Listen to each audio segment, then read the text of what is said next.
मैं इलाल साहू शासकीय बालक स्तर माध्यमिक विद्यालय जौनपुर जिला भारत छत्तीसगढ़ से आज मैं आपको कक्षा 12वीं व्यवसाय अध्ययन में आज का टॉपिक है समन्वय। समन्वय को अंग्रेजी में कोऑर्डिनेशन कहते हैं।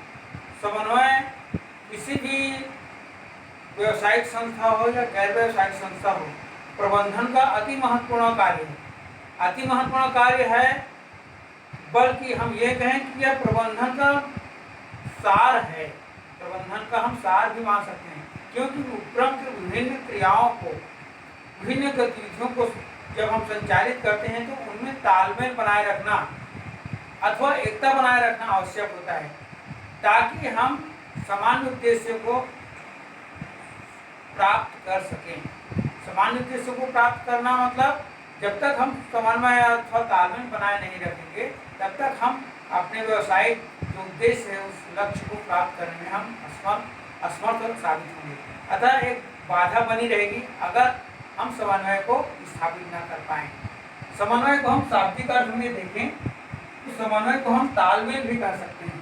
तालमेल अथवा एकता बनाए रखना, तालमेल अथवा एकता बनाए रखना अर्थात समन्वय बनाए रखना।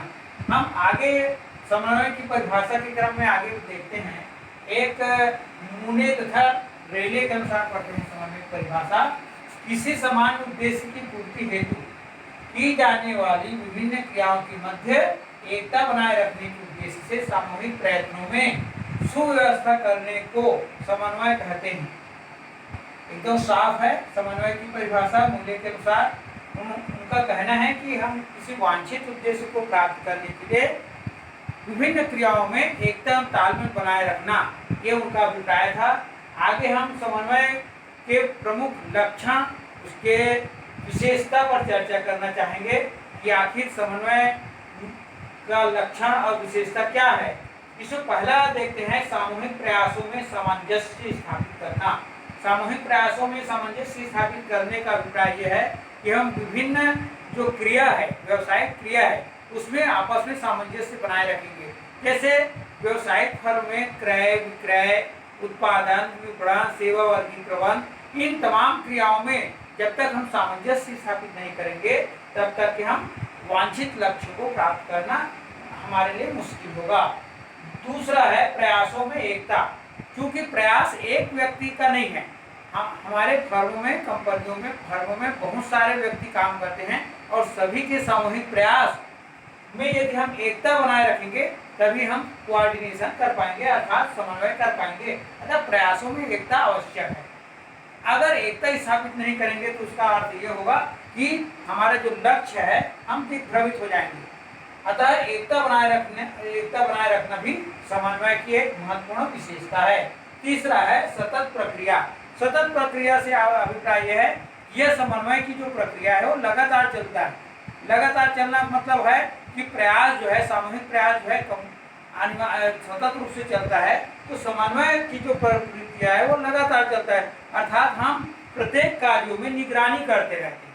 निगरानी करने से ये अर्थ हुआ, ये कोऑर्डिनेशन की जो प्रक्रिया है वो लगातार संचालित होता है। उसके बाद अगला पॉइंट है, चौथा पॉइंट, सर्वव्यापक कार्य।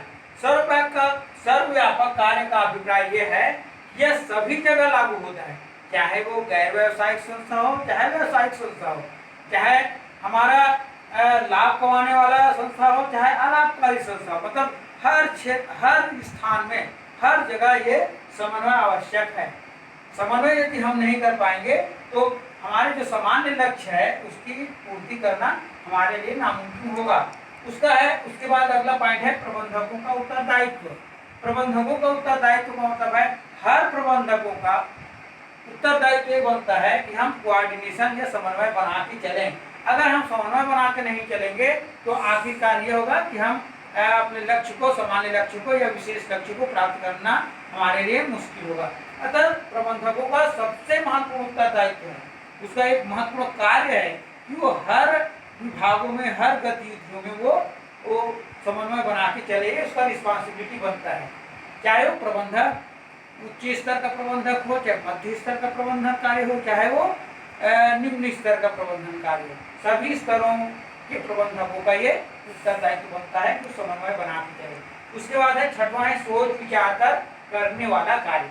समन्वय एक ऐसा महत्वपूर्ण कार्य है जो हर प्रबंधक सोच विचार कर अपने विभागों में समन्वय स्थापित करता है। अपनी गतिविधियों जो गतिविधियां या क्रिया है उस पर वो सोच विचार कर समन्वय स्थापित करता है ताकि लक्ष्यों को प्राप्त कर सके।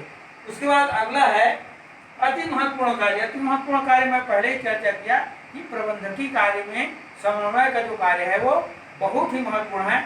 अगर हम समन्वय स्थापित नहीं कर पाएंगे तो ये कहना चाहिए कि हमारे लक्ष्यों को प्राप्त करने में हम असफल साबित होंगे। आज के लिए बस इतना, धन्यवाद।